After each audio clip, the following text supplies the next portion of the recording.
पश्चिम बंगाल, तमिलनाडु, असम, केरल और पुडुचेरी 4 राज्य और एक केंद्र शासित प्रदेश।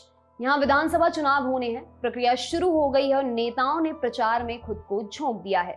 यही तो टाइम होता है जनता की नजरों में आने का, उन्हें रिझाने का और उनका वोट अपने नाम करवाने का। राज्यों के चुनाव हैं, लोगों के मुद्दे हैं और मौजूदा सरकार के काम पर बात हो, बहस हो, तब तक तो कोई दिक्कत नहीं है। लेकिन हाल के वक्त में हमने देखा है कि चुनाव के मैदान को नेता मिसोजिनी का अखाड़ा बना लेते हैं। कौन सा नेता औरत के बारे में कितनी घटिया टिप्पणी कर सकता है, इसकी रेस सी लग जाती है। अब अभी ही रैली के दौरान 2 नेताओं ने औरतों को लेकर बेहद अपमानजनक बात की। एक ने पश्चिम बंगाल की मुख्यमंत्री ममता बनर्जी के कपड़ों पर घटिया कमेंट किया, तो दूसरे ने औरतों के कूल्हों पर अपनी गैर जरूरी राय के साथ इस बात का परिचय दिया कि उनमें सामान्य ज्ञान का बहुतायत में अभाव है। चलिए दोनों पर एक नजर डाल लेते हैं। एक पांव ढका एक खुला, इससे अच्छा ममता बरमुडा पहन लेती। पुरुलिया में हुई एक चुनावी रैली में पश्चिम बंगाल बीजेपी के अध्यक्ष दिलीप घोष ने 23 मार्च को कहा, लोग उनका चेहरा नहीं देखना चाहते तो वो अब अपना पैर दिखा रही हैं। वो साड़ी पहनती हैं जिसमें एक पैर ढका होता है, एक पैर लोगों को दिखाने के लिए खुला होता है। मैंने कभी किसी को इस तरह साड़ी पहने नहीं देखा। अगर उनको अपने पैर दिखाने ही हैं तो उनको बर्मुडा शॉर्ट्स पहन लेने चाहिए ताकि सबको उनके पैर अच्छे से दिख जाएं। एक ऐसी पार्टी जो राज्य में सरकार बनाने का दावा कर रही है, उसका राज्य में सबसे बड़ा नेता चुनावी रैली में महिला मुख्यमंत्री के कपड़े डिस्कस कर रहा है, उन पर भद्दी टिप्पणी कर रहा है कि उन्होंने अपने पैर की प्रदर्शनी लगा रखी है और सुझाव दे रहा है कि उन्हें बर्मुडा शॉर्ट्स पहनना चाहिए, इससे लोगों को बेहतर व्यू मिलेगा। इससे ज्यादा घिनौनी बात क्या हो सकती है। दिलीप घोष के इस बयान का ममता ने जवाब दिया। बीजेपी नेता कहते हैं कि औरतों को साड़ी नहीं पहननी चाहिए, सलवार नहीं पहननी चाहिए, उनको हाफ पैंट पहनने को कहेंगे और वोट मांगेंगे। कौन क्या पहनेगा ये उनकी पर्सनल चॉइस है। मैं अपने घायल पैर के साथ ये गेम खेलूंगी और बीजेपी को बोल्ड करूंगी। औरतों के कूल्हे अब परफेक्ट आर्ट जैसे नहीं दिखते।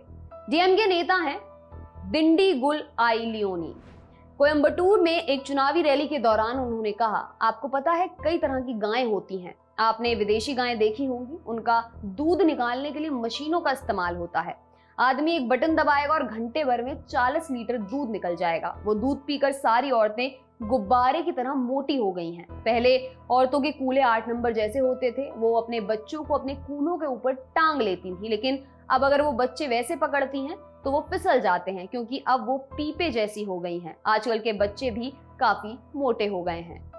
चुनावी रैली में एक नेता औरतों के कूल्हों के परफेक्ट शेप पर बात कर रहा है। और परफेक्ट शेप होता क्या है? पीरियड से लेकर बच्चा पैदा करने और उसके ऊपर तमाम तरह के हार्मोनल बदलावों के बीच औरत के शरीर के अंदर क्या क्या होता है, इसका जाहिर तौर पर नेताजी को अंदाजा नहीं है। लेकिन ये तो हर बार का ही है। जैसे ही कोई चुनाव आता है, नेता औरतों के बारे में अपनी घटिया सोच की उल्टी चुनावी रैलियों में करने लगते हैं। कुछ और उदाहरण देख लेते हैं। रामपुर के लोगों की शामें रंगीन होंगी। मार्च 2019 लोकसभा चुनाव की तैयारियां जोरों पर थी। जयाप्रदा ने समाजवादी पार्टी छोड़कर बीजेपी ज्वाइन की।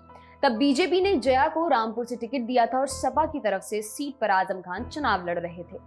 जयाप्रदा के एक्टिंग और डांस करियर को लेकर कमेंट करते हुए सपा नेता फिरोज खान ने कहा, एक दिन मैं बस में जा रहा था, जयाप्रदा का काफिला था, काफी जाम लगा था। मैं उतरकर ये देखने लगा कि कहीं जाम खुलवाने के लिए वो ठुमके ना लगा दें। चुनावी माहौल में रामपुर की शामें रंगीन हो जाएंगी। जीतेंगे तो हम ही, लेकिन वहां के लिए लोग मजा लूटने में कोई कसर नहीं छोड़ेंगे। वो यही कहेंगे कि पैरों में घुंघरू बंधा लो और फिर मेरी चाल और ठुमके देख लो। इस पर जब विवाद बढ़ा तो फिरोज खान ने खुद का बचाव करते हुए कहा कि वो तो एक कलाकार के तौर पर जयाप्रदा की तारीफ कर रहे थे। अंडरवियर का रंग खाकी है। जयाप्रदा के बीजेपी ज्वाइन करने पर आजम खान ने कहा था, जिसको हम उंगली पकड़कर रामपुर लाए, आपने 10 साल जिससे अपना प्रतिनिधित्व कराया, उनकी असलियत समझने में आपको 17 बरस लगे। मैं 17 दिन में पहचान गया कि इनके नीचे का अंडरवियर खाकी रंग का है। आजम खान के इस बयान पर केंद्रीय महिला आयोग की तरफ से उन्हें नोटिस भेजा गया था। उनके खिलाफ एफआईआर भी दर्ज की गई थी। इस पर आजम खान ने कहा था कि उन्होंने किसी का नाम नहीं लिया और वो किसी और की बात कर रहे थे। वहीं जयाप्रदा ने कहा था कि इस बयान के बाद आजम खान को चुनाव लड़ने की अनुमति नहीं दी जानी चाहिए।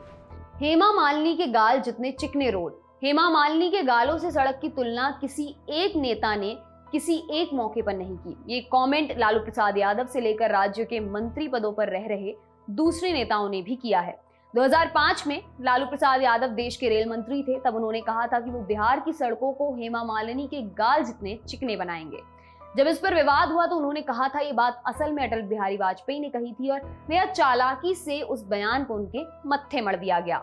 अक्टूबर 2019 में मध्य प्रदेश के कानून मंत्री रहे पीसी शर्मा ने कहा था कि भोपाल की सड़कें अभी कैलाश विजयवर्गीय के गाल जैसी हैं, इसे हेमा मालिनी के गाल जैसी चिकनी बनाएंगे। अप्रैल 2013 में यूपी अखिलेश यादव की सरकार थी। राजा राम पांडे उनकी कैबिनेट का हिस्सा थे। उन्होंने हेमा मालिनी के गाल जैसी सड़क बनाने का दावा किया। उनके इस बयान के बाद उन्हें कैबिनेट से निकाल दिया गया था। रोज फेशियल करवाती हैं मायावती। 2019 में लोकसभा चुनाव के लिए प्रचार जारी था। तब बीजेपी विधायक सुरेंद्र नारायण सिंह ने मायावती पर आपत्तिजनक टिप्पणी की थी। उन्होंने कहा था, मायावती रोज फेशियल करवाती हैं, उनके बाल सफेद हो गए हैं लेकिन युवा दिखने के लिए वो उनमें कलर करवाती हैं। 60 साल की हो गई लेकिन अभी भी उनके बाल काले कैसे हैं। मायावती या कोई भी महिला फेशियल करवाती हो, बाल रंगवाती हो, इससे किसी और को क्या लेना देना होना चाहिए। और महिलाओं का मोटापा तो जैसे इनसे बर्दाश्त ही नहीं होता। अखिलेश ने मायावती पर कमेंट किया। 2017 की बात है, उत्तर प्रदेश में विधानसभा चुनाव होने थे। अखिलेश यादव की समाजवादी पार्टी ने कांग्रेस के साथ गठबंधन किया था। राहुल गांधी के साथ अखिलेश यादव एक जॉइंट प्रेस कॉन्फ्रेंस कर रहे थे। इस दौरान एक पत्रकार ने सवाल पूछा कि उनके गठबंधन में मायावती की बसपा को जगह क्यों नहीं मिली। इस पर अखिलेश यादव ने कहा था, कैसी जगह दे देते उन्हें, कितनी जगह लेती हैं वो, उनका तो चुनाव चिन्ह भी हाथी है। वसुंधरा के वजन पर शरद यादव ने कमेंट किया था। 2018 में राजस्थान विधानसभा चुनाव के दौरान जदयू नेता शरद यादव ने वसुंधरा राजे सिंधिया पर आपत्तिजनक कमेंट किया था। उन्होंने कहा था, वसुंधरा को आराम दो, बहुत थक गई हैं, बहुत मोटी हो गई हैं, पहले पतली थी, हमारे मध्य प्रदेश की बेटी थी। हमने नहीं सुना कि कभी किसी नेता ने किसी पुरुष नेता के मोटापे पर चिंता जताई हो। प्रियंका गांधी से सुंदर कई महिलाएं हैं जो स्टार कैंपेनर हैं। यूपी विधानसभा चुनाव से पहले की बात है, बीजेपी सांसद विनय कटियार ने प्रियंका गांधी कैसी दिखती हैं से लेकर टिप्पणी की। उन्होंने कहा, उनसे ज्यादा बहुत सी सुंदर महिलाएं हैं जो स्टार कैंपेनर हैं, हीरोइन हैं, कलाकार हैं। इस पर प्रियंका गांधी ने उन्हें जवाब दिया, लिखा, वो सही कह रहे हैं, वो मुझसे ज्यादा सुंदर महिलाएं हैं और मेरी हर कलीग मजबूत, बहादुर और खूबसूरत है, जिन्होंने हर तरह की मुश्किलों को झेलकर अपनी जगह बनाई है। अगर वो उनमें यही देखते हैं तो मुझे इस पर हंसी आती है, क्योंकि ये देश की आधी आबादी को लेकर उनकी मानसिकता का परिचय देती है। औरतों को लेकर नेताओं के विश्वमन के इतने उदाहरण देखकर हमारे दिमाग में दर्द होने लगा है। ये घटिया मानसिकता वाले नेता महिलाओं को उनके कपड़े, उनके शरीर और उनके चेहरे के आगे देख ही नहीं पाते। और दुखद ये है कि एक भी पार्टी ऐसी नहीं है जिसके लिए कहा जा सके कि इसके नेता 100% मिसोजिनी प्रूफ हैं।